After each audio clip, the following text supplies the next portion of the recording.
Söyümlük savaştaşlar yaxşımsızlar. Bugün men köpçülük bilen ortaklaşmakçı bolgan kitap bolsa, biz qandaq ögünümüz? Ögünüşnün qaçan, qayerda ve nemi sebeptin yüz berdiganligi to'g'risidagi hayron qalarliq haqiqat. Biz qandaq ögünümüz namli kitap menimizning aslimlarni shakllantirish va asti tutish to'g'risida adamning ishengisi kelmigidek mexanizmini tushundirib berdi. Ve mushu tushunchaga asoslanib turib, uchurlarni qanday qabul qilish va saqlashni ko'z tutmagan. Benedict Carey bu kitapның yazgıçısı. Yani biz qandaq ögünümüz degan kitapның yazgıçısı Benedict Carey bolsa New York Vaqt jurnali muxbiri. O en zaharlik şişe ve tonulmağalla namlıq bir qancha kitaplarning avtori. Biz qandaq ögünümüz? Meningizning qandaq xizmat qildiganligini bayqash orqali ögünish qilib, vaqtingizdan eng yuqori unum yarating. Mayli siz bir o'quvchi yoki professor bo'ling, bir yenidan o'rganguvchi va yoki bir mutaxassis bo'lishingizdan qat'iy nazar, yenidan o'rganadigan narsalar hamisha mavjuddir. Doim degudek g'alaba va mag'lubiyat bizning uchurlarni qanchalik darajada yaxshi egallashimizga bog'liq. Bir yangi uchquchi o'zining olgan uchquchilik ta'limlarini bu quloqdan anglab, yana bir quloqdan chiqaribasi bo'lmaydi albatta. Chunki uning aeroplanida uchadigan kishilarning hayoti uningga bog'liq. Bu kitap sizning o'g'inish qilish va tarbiyalanishingizdan eng unumli foydalanishingizga yordam qiladi. Siz menining amaliyotda qanday qilib aslimalarni shakllantiradiganligini o'rganasiz. Yani bu kitapta. Ve arkadan mushu uchurni ishlatib turib, qachon o'rganish qilish, o'rganganlaringizni asti saqlash qatorliqlarni jazmlashtirish uchun amaliy o'rganish qiliplarini taraqqiy qildira olasiz. Agar siz natijangizni yuqori ko'tarishga tashna bir oliy maktab o'quvchisi yoki so'z tepish o'yin orqali so'zligingizni yuqori ko'tarishga erishman bir pensioner bo'lsangiz, meningizning qandaq xizmat qiladiganligini bilish, meningiz orqali har qandaq narsani egallashning ochquchi ekanligining tunji qadami ekanligini his qila olasiz. Ya'ni his qilib yetasiz demakchi. Kitapning amaliy mazmuniga tushsak, oldi bilan kitap to'g'risida ozroq tushuncha so'zlagan bo'ldik. Kitapdan elingan tushunchani. Aslimalar hücrelerin bağlanışı orqali shakllanadi va menining konkret farqli rayonlarida saqlanadi. Aniq farqli rayonlarda saqlanadi. Eng unumli o'rganish va egallash metodlarini tushunish uchun biz oldi bilan mengi to'g'risidagi dastlabki bilimlarni bilishimiz kerak. Mengi qandaq qilib aslimalarni borliqqa keltirdi va shuning bilan birga mengi yana shu o'xshash aslimalarni bizga lozim bo'lganda qandaq qilib qaytirib elib keladi yoki aslatadi. Uchur tarqitish jarayonida ming ichidagi signal avatishga mas'ul o'xshamaydigan nervlar yoki hujayralarning bog'lanishi orqali aslimalar shakllanadi. Aslimlarning shakllanishiga diqqat qilish kerak. Ya'ni uchur tarqitish jarayonida ming ichidagi signal avatishga mas'ul o'xshamaydigan nervlar yoki hujayralarning bog'lanishi orqali aslimalar shakllanadi. Sizning maktabga borgan tungi kuningizga o'xshash bir aslima nervlar qo'zg'atilib, orqadan nurg'un nervlarning bog'lanishi shakllanib, sinaps deb ataladigan bir holatning shakllanishidan barliq keldi. Bu yerdagi sinaps deganimiz inglizcha so'z, ya'ni nervlar ulanmasi degan deb tushunsak bo'ladi. Her qitim biz ma'lum bir aslimini eski algan çığımızda şu sinapslar yoki nervlar ulanmaları bargansiri küçüyüp mağıdı. Başqacha söz bilan qilib aytganda, texmi kuchlik nervlar ulanmalarının, ya'ni sinapslarning bo'lishi bizning ana shu ulanmada saqlaqliq eslime ve uçurlarni eski ilişimiz texmi tiz ve texmi aniq bo'ladi deganlikdan iboratdir. Eslimelerning hammasi cho'ng bir sinapslar, ya'ni nervlar ulanmalari to'pini shakllantirib, o'xshash bir joyda saqlangan bo'lmaydi. Bu intayin muhim bir nokta. Amaliyotda o'xshamaydigan aslimalar miyaning o'xshamaydigan rayonlarida shakllanadi va saqlanadi. Bir amdilik ko'rishgan odamning ismiga o'xshash, ya'ni yangi ko'rishgan odamning ismiga o'xshash yangi sezgur aslimalar shakllanadigan miyaning rayoni hippocampus deb ataladi. Hippocampus deydi inglizcha, hippocampus deb uyg'urcha tushunsak bo'ladi. Hippokampusi ilivitilgan, ya'ni shu rayoni, miyasidagi shu rayon ilivitilgan yoki buzg'unchilikqa uchragan kishilar yanala ko'na aslimalarni eslashga qodir bo'la oladiganligi odamni hang-tang qoldiradigan bir haqiqat. Bu dal bizga ko'na aslimalarning hippokampusda emas, balki neocortex deb ataladigan yana bir miyaning yana bir rayonda saqlanganligini ko'rsatib beradi. Miyaning bu rayoni texmi ichkirilgan holda, ya'ni shu neocortex degan rayoni ichkirilgan holda harakat qilish, ya'ni qandaq harakat qilishimizni yoki biz ko'rgan narsalarni qandaq bir taraf qilishimizni kontrol qiladigan ikki rayonga bo'lingan bo'ldi. Ya'ni harakatni kontrol qiladigan va bu ko'rgan narsalarni kontrol qiladigan ikki rayonga bo'lingan bo'ladi neocortex.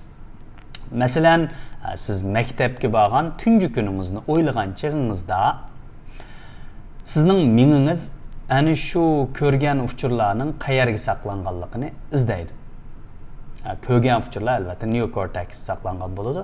Agar siz maktabning yeshil rangli qorong'u koridorini, ya'ni qorong'u deganimiz toza yo'riq bo'lmagan bir yeshil rangli qorong'u koridorini eslasangiz, undaqda bu eslama sizning neocortex, ya'ni sizning miyangizning neocortex rayonining ko'rganni bir taraf qilish rayonida, ya'ni shu bo'limida shu yerdagi nervlarning ulanmalari orqali shu yerda shakllangan va saqlangan bo'ladi.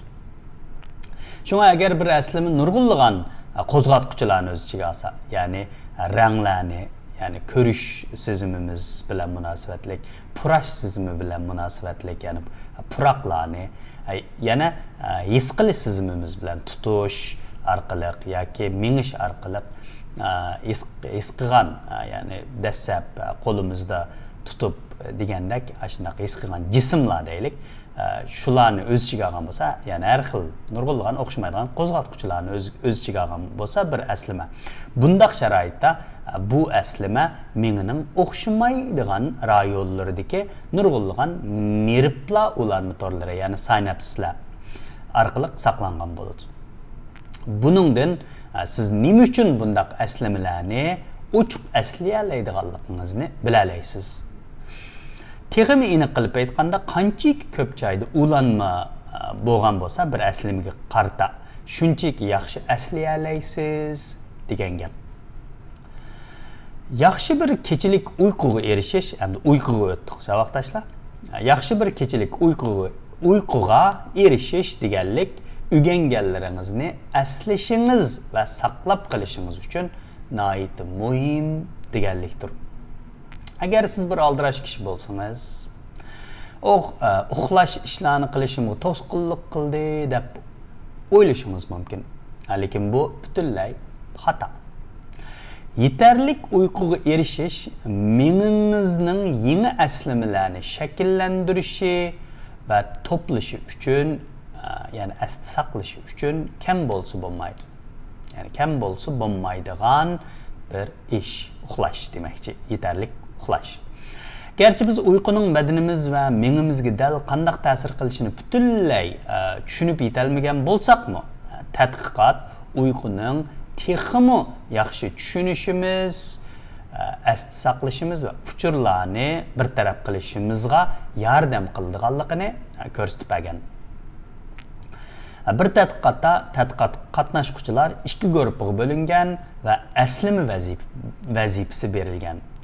Her bir guruhga o'xshamaydigan rangdagi bir jup tuxumlar ko'rsatilgan. Bu tuxumlarning har biriga nomer darajasi qo'yilgan.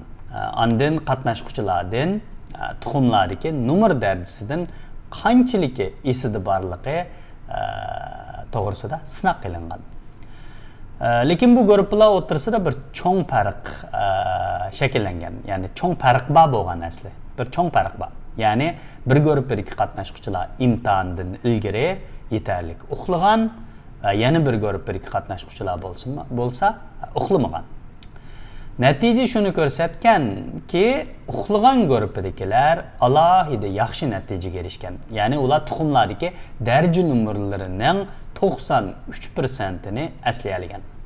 Uxlamagan guruhi bo'lsa, faqat 69%ni aslay olgan. Demak, uyqu intayin muhimdir. Lekin amaliyotda bu uyqu xilli murakkab bir jarayon bo'lg'achqa, siz o'rindamoqchi bo'lgan ishga qarata uyquning o'xshamaydigan bosqichlari o'xshamaydigan ta'sirchanligiga. Buni tushunish kerak demakchi. Siz amaliyotda butun bir kecha o'xshash yo'sinda uxlamaysiz. Shunga agar sizning imtihoningiz bo'lib, ya'ni texnik o'rganishingiz kerak bo'lsa, baldur uyg'onish yoki uxlamay kechichi tayyorlik qilishning qaysisining yaxshiroq ekanligini tushunish texmi muhim demakchimiz. Kechdagi uyqungizning oldingi soatlari paketlarni asli saqlash uchun muhim. Agar siz so'zlik o'rganayotgan bo'lsangiz, baldur uxlash yaxshi. Demak, kechdagi oldingi soatdagi kechlik uyqular aslimil, ya'ni paketlik aslimalarni saqlashga foydali demakchi. Masalan, so'zlik o'rganayotgan bo'lsangiz, ashundaq o'rganishga, ya'ni asli saqlashga tegishli narsalarni o'rganayotgan bo'lsangiz, baldur uxlab, baldur turg'uningiz, ya'ni baldur o'rningizdan turg'uningiz o'rganishingizga foydali demakchi. Lekin agar sizning yengillik yaratib tafakkur qilishga ehtiyojingiz bo'lsa, ya'ni ma'lum bir yengilliklarni o'ylab chiqishga, yangi masalalarni hal qilishga ehtiyojingiz bo'lsa, undaqda baldur uxlamay, kechida vaqtchiroq, ya'ni kechgacha o'rganish qilib, qiyg'iningiz, vaqtchiroq uxlag'iningiz bakarak unumlik demakchi. Yengillik yaratib tafakkur qilish tiz ko'z harakatlik uyquga muhtoj. Ya'ni tiz ko'z harakatlik uyqu degan bu xil tiz ko'z harakatlik uyqu ko'pincha vaqtlarda qaq sahardagi uyqu soatlarida yuz beradi. Shunga bundaq sharoitda kechichi o'rganish qilib, quyosh ko'tarilguncha bo'lgan vaqtga qadar bir qancha soat uxlay olasizlar, kifoya demakchi. Hozir siz bu yerda shundoq demakchi deganda hargizmi har kuni bir qancha soat uxlang deganlikdan derak bo'lmaydi. Yetarlik uxlash intayin muhim. Bu yerda faqat yengillik yaratib tafakkur qilish, ya'ni ma'lum bir masalani hal qilish ki muhtoj bo'lsangiz, shunda qiling, vaqtliq demakchi. Hozir endi biz, ya'ni siz yoki hammamiz mengining qanday qilib aslimlarni saqlaydiganligi va asliyalaydiganligi to'g'risida tushungan bo'ldik. Keyingi mazmunlarda biz texmi tez va texmi unumli o'rganish qilishning amaliy usullarini ko'rib chiqamiz.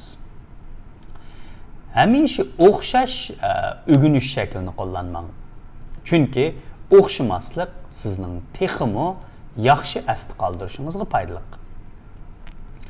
Maktabdagi chog'ingizda o'qituvchingiz sizga har kuni ma'lum bir o'xshash vaqtni siz yolg'iz qilib, diqqatingizni chachadigan narsalardan neri turib, o'rganish qildiganga ishlatishingiz kerakligi to'g'risida maslahat bergan bo'lishi mumkin. Lekin diqqatimizni chachadigan ishlar bizning o'rganish iqtidorimizga ta'sir qiladigan birdan-bir omil emas. Ügünüş qılıbatqan jarayanda bizni o'rab turgan muhitning o'rganganlarimizni asli saqlashimizga ta'sir qildiganligi haqiqat. Minginiz siz ügünüş qılıbatqan chaqda hamma turdagi muhit uchurlarini qabul qiladi. Biz bayat degan puroq, rang, sezimchanlik ega narsalar, jismlar degandek. Bir uyning qiyniq purqi, o'rindiqingizning odamni rohatsizlantiradigan qattiqligi deganga o'xshash. Bu narsalar quruq ko'zdirgan narsalar emas. Balki amaliyotda biz o'rgangan jarayonlardagi uchurlarni esga ilishimiz va asli saqlashimizning signallari.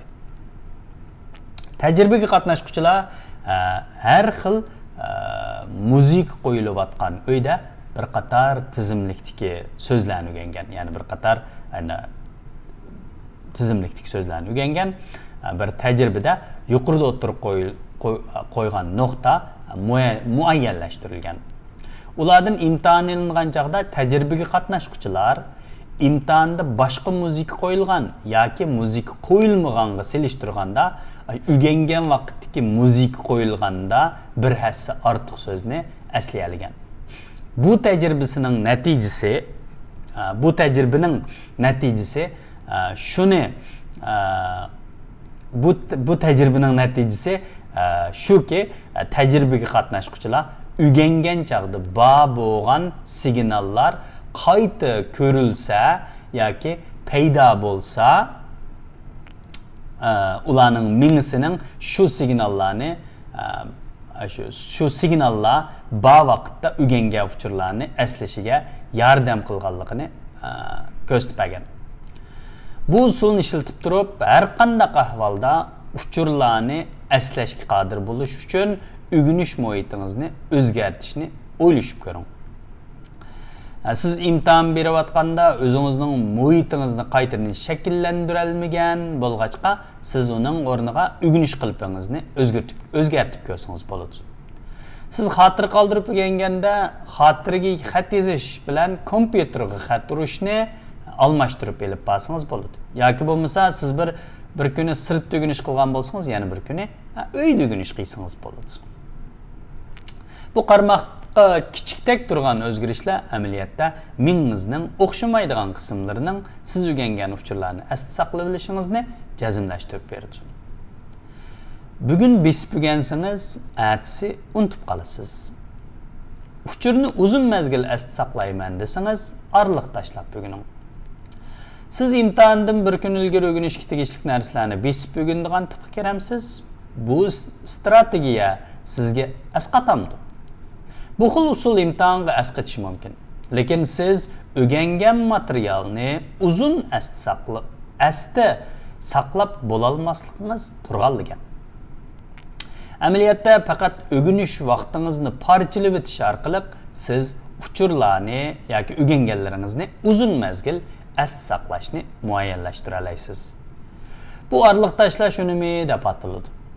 Sizning mingiz muhimi zerikib ketirganligi sababli o'xshash bir narsani qisqa mezgil ichida qayta o'rganish, unumlik asli qoldirish ilib kelmaydi. Buni bunda qo'ylab ko'rsangiz bo'ladi.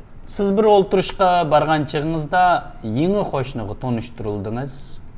Siz uning ismini asli saqlashga urinasiz, lekin uringaningizcha urinib ko'ring. Uning ismining garchi bir qancha qitim qaytalanganini anglagan bo'lsangiz-mu, siz ayrildigan vaqtda uning ismini unutib bo'lgan bo'lishingiz mumkin. Ya'ni shu o'rindan ayrilgan chaqda. Lekin agar siz qo'shningizning ismini bir qancha kundan keyin anglasangiz, ya'ni bugun angladingiz, yana bir qancha kundan keyin anglasangiz, mundaq deylik, masalan, siz uning o'zini yana bir qo'shnisiga tanishtirayotganligini anglasangiz bir qancha kundan keyin.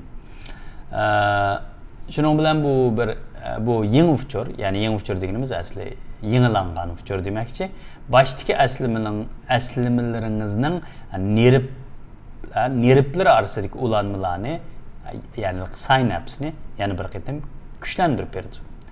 Ya'ni aslimingizni mustahkamlaydi va uni uzun asli saqlay olasiz demakchi. Shunga agar siz uchurlarni texnik yaxshi asli saqlayman desangiz, siz arliq tashlash usulini qo'llansangiz bo'ladi. Siz amaliyotda texmi ko'p vaqtni sarf qilib o'rganishingiz zarur emas. Ya'ni arliq tashlash orqali. Masalan, 2 haftadan keyin bir imtihoningiz bor va jami 9 soat o'rganishni planladingiz desak, imtihondan bir kun burun 9 soat o'rganish qilishning o'rniga texmi unumli strategiya bo'lsa, o'xshamaydigan 3 kunda 3 soatdan o'rganish qilish. Yoki uningdanmi texmi unumli bo'lsa, 9 kunda 1 soatdan o'rganish qilish texmi unumli demakchi. Bu o'rganish plani orqali o'rganishga ortiq vaqt sarf qilmay turib, barliq munosabatlik muhim uchurlarni texmi yaxshi asli saqlab olaysiz va texmi yaxshi o'rgana olasiz demakchi. O'zingizdan imtihon ilish va o'rganganlaringizni boshqalarga bilganlaringizni kuchaytirishingizga yordam qiladi. O'zingizdan imtihon ilish va boshqalarga o'rganganlaringizni boshqalarga tushuntirish, bilganlaringizni kuchaytirishingizga yoki aslamingizni kuchaytirishingizga yordam qiladi. Ma'lum bir temani tushuntirsangiz, shu jarayonning sizning shu temani texmi yaxshi tushunishingizga yordam bo'lganligini siz balkim bilishingiz mumkin. Asli saqlash uchun uchurni o'qib qo'ygandan uchurni yodlagan bakrak unumli ekanligi dal buning sababidir. Agar siz o'rganganlaringizdan eng yuqori unum yarataman desangiz, undaqda kitobdan abzaslarni qayta o'qib chiqqanning o'rniga aktiv holda o'zingizning bilimidan imtihon olib ko'rsangiz bo'ladi. Buni qilishning bir usuli shu mazmunni, ya'ni bu imtihon olish, yana birisi boshqalarga tushuntirish. Bu tushuntirishni qilishninki bir usuli shu mazmunni yana bir odamga tushuntirish. Siz shu temani tushuntirishdagi tirishchanlikni chiqargan vaqtingizda, ya'ni shuni tushuntirman deb tirishgan vaqtingizda shu bilimingiz saqlangan nervlar o'tirisidagi ulanishlar, sinapslar kuchayib boradi va shuning bilan birga keyin shu uchurlarni aslashingiz texmi osonlashadi va tezlashadi. Lekin shu bilimingizni tingshaydigan anglag'ich topa olmasangiz-chi, unda qanday qilasiz? O'zingizni sinaysiz va imtihon olib ko'rasiz deb qarasak bo'ladi. O'zingizni sinash deganimiz, hatto siz bir tema to'g'risida hech nima bilmagan taqdirdami, o'zingizni sinab ko'rgil bo'ladi. Ya'ni o'zingizni sinash deganimiz, keyin shu materialni yoki mazmunni tushunishingizni yaxshilashga yordam bo'ladi. Ya'ni o'rganmagan narsani. Masalan, siz hech nima bilmaydigan bir tema to'g'risida tanlash imtihoni bersangiz, siz balkim ko'pincha vaqtlarda javobini xato faraz qilishingiz mumkin. Hatto shundoq bo'lgan taqdirdami, bu jarayon amaliyotda sizning kelgusidagi shu mazmun bilan munosabatli bir imtihonni berganingizda to'g'ri tanlash fursatingizni oshiradi. Los Angeles, Kaliforniya universitetidagi psixologlar o'quvchilardan keladigan bir qancha haftadan keyin o'rganmoqchi bo'lgan mazmun to'g'risida savollarga javob berishni talab qilib bir imtihon olgan. Va imtihondan keyin savollarning javobini, ya'ni to'g'ri javobini o'quvchilarga bergan. Psixologlar shu ishdan keyin ularning burunqi javoblari bilan mavsum oxiridagi javoblarni silishtirib ko'rgan. Hayron qolarlik yeri shuki, shu o'quvchilar mavsum beshida so'ralgan savollardan, ya'ni boshqa o'quvchilarga silishtirganda 10% yuqori natijaga erishgan. Daxli qilishlar sizni o'rganish qilishdan chiqarib tashlamasdan, aksicha amaliyotda sizning texmi yaxshi o'rganishingizga yordam qiladi. Ishlarni kechiktirish asosan hammalarga degidek yuqqan bir kasal. Ya'ni kasal deb qaraylik.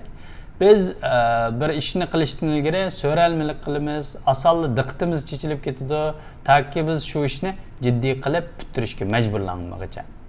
Amaliyotda bo'lsa bu odatdan oson holda saqlanqili bo'ladi. Ba'zi kishilar bir turni boshlab bir qitimda tugutib o'tish eng unumli deb ishonadi. Bu usulda bu ish bir qitimda tugaydi, orqadan ularning bu ishni o'ylashining hojati qolmaydi.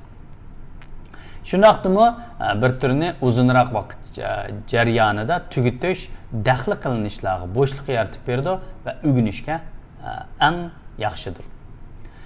Uzunroq vaqt jarayonida biz erkinroq o'ylab, yangi o'y fikrlarni taraqqiy qildira olamiz va shu turda o'rganganlarimizni aslimizga aylantirishga qodir bo'la olamiz.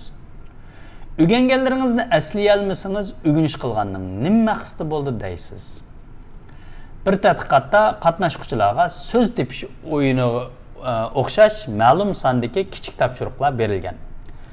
Tadqiqot jarayonida ularning shu topshiriqlarni vaqtida puttira olmaslik uchun bir tadqiqotchi doim degidek qatnashuvchilarga shu daxl elib kelgan.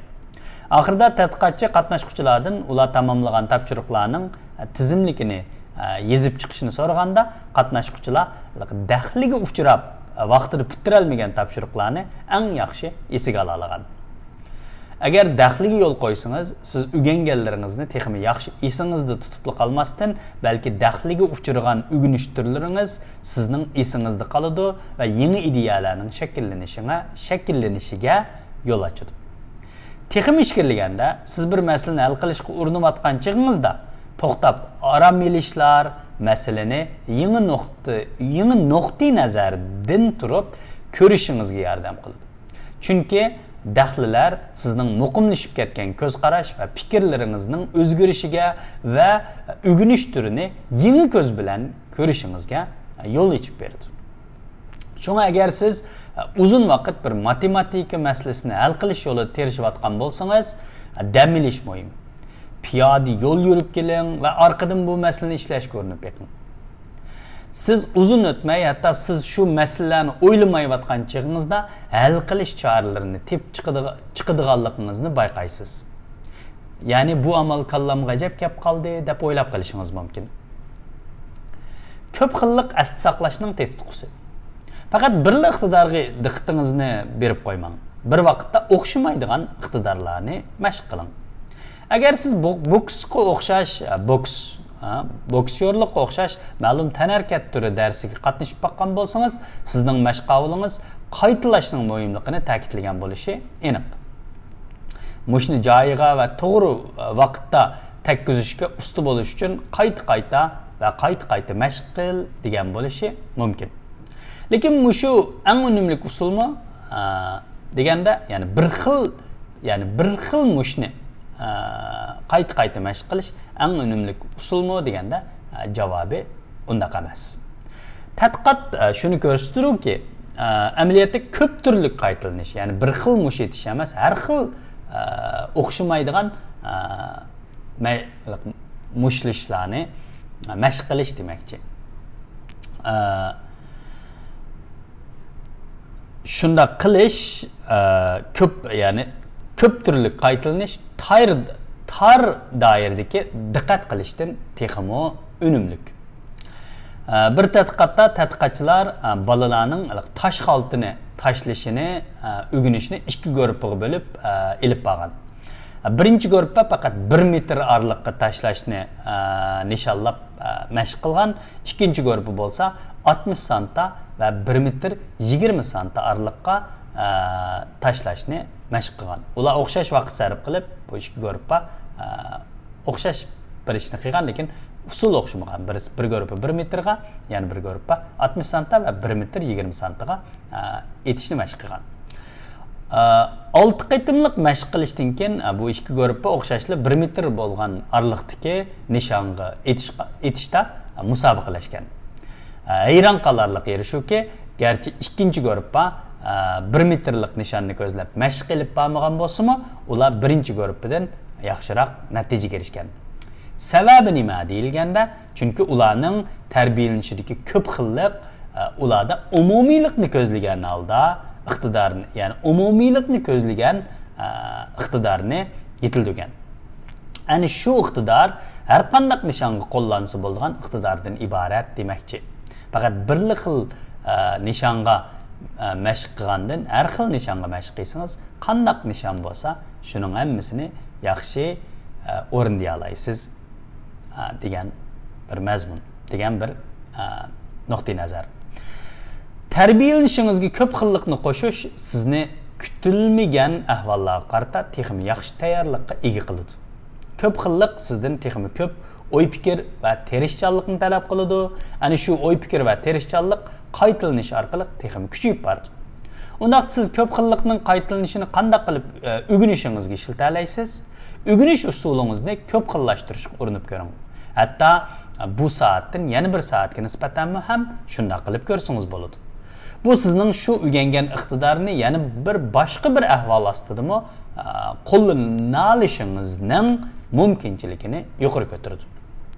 Masalan, agar siz geometriya o'rganayotgan bo'lsangiz, faqat Pythagorian teoremasini o'qib qo'yishning o'rniga shu teoremaning nurg'unlagan o'xshamaydigan ahvollarda qo'llanganligini mashq qilib ko'rsangiz bo'ladi. Bu usulda siz o'xshamaydigan ahvollarda shu teoremani ishlatib, natonish savollar va imtihonga texmi yaxshi tayyorlangan holda taqobil tura olasiz. Sezgilik tonish atrofimizdagi shavqin so'rallik uchurlardan muhim paketlarni ayirib bilishimizga yordam qiladi. Kaltak top mayri intayin tiz uchib kelayotgan topni urish yoki urmaslikni qanday qilib tiz suratda qaror qiladi. Bunday ahvolda bir qitimda qabul qilish tegishli shunday ko'p uchur mavjud. Top qanchalik egizlikda, u qanchalik tezlikda mengayotdi, u agib mengayotamdi yoki tuz kelayotamdi. Bu iqtidorning keyniga yoshiringan maxfiyat bo'lsa, ya'ni urish urmaslikni qaror qilishdagi shunday bir iqtidorning keyniga yoshiringan maxfiyatlik bo'lsa, sezgilik o'rganish deb atiladi yoki sezgilik tonish deb atiladi. Sezgilik tonishni shakllantiradigan sezgilik o'rganish, sezgilik tonishni shakllantiradigan sezgilik o'rganish bo'lsa, butunlay jiddiy baho chiqarishdan iboratdir. Yani tiz baho chiqarishdan iboratdir. Yani tiz qaror chiqarishdan iboratdir. Bu butunlay faqat eng muhim signallarni tepib, qolganlarini, yani muhim emaslarni bir yoqqa qayirib qo'yib, muhitimizga g'albilik oldi inkas qaytarishdan iborat. Biz bu iqtidor bilan tug'ilmagan, albatta. Undaq bo'lgan ekan, biz yetarlik vaqt va tarbiyalanish orqali bu iqtidorni yetildira olamiz va bu iqtidorga usta bo'la olamiz. Yangi uchquchilar doim dastlabida uchish bo'limidagi bir qator konubkalar, ya'ni nurg'unlagan konubkalar va uskunlarni ko'rib, intayin hayron qoladi, hangtang qoladi va cho'chib ketadi. Yana bir tarafdan tajribalik uchquchilar bo'lsa, ko'rish sezgisi jihatdan mutaxassisga aylanib ketgan bo'ladi. Ya'ni undaq nurg'unlagan konubkalardan qo'rqib ketmaydi yoki cho'chib ketmaydi. Shunday bo'lg'achqa ular uskunlarga bir qarabla ularning qanday ahvolda ekanligini bilib yeta oladi. Ularga besh qo'ldak ayon deymiz. Tajribalik uchquchi uchish bo'limida ko'p vaqt turg'achqa uning sezgilik tuyg'uni egallashga nihoyat yetarli vaqti bo'lgan bo'ladi. U allburun uskunlarning qanday yurishadiganligi, shunday yurishning nimadan derak beradiganligi va muhimi nimaga diqqatni berish kerakligi qatorliqlarga mahir bo'lib bo'lgan bo'ladi. Biz bilishga tegishli uchurlarni keraksiz uchurlardan farqlantirishni o'rganamiz. Shu orqali sezgilik tuyg'uni amaliyot orqali qurib chiqa olamiz. Bunda qilish uchun biz sezgilik o'rganish qiliplarini ishlata olamiz. Ya'ni sezgilik o'rganish qiliplarini ishlatishimiz kerak. Bu o'rganish qiliplari rasm va qisqa filmlardagi bir qator qo'zg'atuvchilarning vasitəsida tiz baho berish iqtidorini shakllantirish orqali bo'ladi. Ya'ni demak nurg'un ishlar yuz berayotgan bir cho'ng bir rasm yoki bir filmda biz shuningga qarab qayerdan masal chiqyotidi, qayerga diqqatimizni berishimiz kerak degan shu sezgilik o'rganishni taraqqiy qildira olamiz demakchi.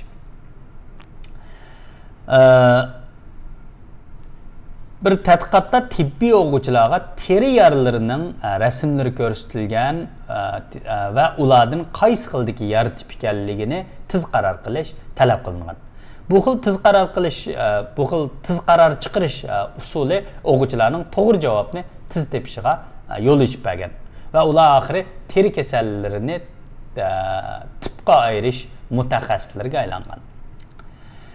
O'zingizning o'rganishingizga sezgilik o'rganish qiliplarini qo'llanish orqali sizmi ham sezgilik tuyg'u qurib chiqishni boshlay olasiz. Hamda bu kitap to'g'risidagi oxirgi xulosa. O'rganishingizning eng yuqori pallaga ko'tarish uchun siz mingingizning qanday xizmat qildiganligini, uchurlarni qanday bir taraf qildiganligini va qanday saqlaydiganligini yaxshi tushunishingiz kerak. Ya'ni biz bu kitap mazmunida ma'lum darajada tushunib chiqdik. Bu bilimni ishlatib, ya'ni mushu tushunchani ishlatib, o'rganayotganlaringizni va o'rgangan uchurlaringizni qanday ishlatish to'g'risida texmi ko'p unumlik o'rganish tartiblarini, ya'ni o'rganish shakllarini barliqqa keltira olasiz. Degandan iborat bir cho'ng nuqtai nazarni yozuvchi bu kitobda o'tirib qo'ygan. Sevimli savatdoshlar, kitap kelar qitimliq kitap mazmuni darsigachilik aman bo'linglar. Kelar qitim ko'rishaylik. Xayr xo'sh.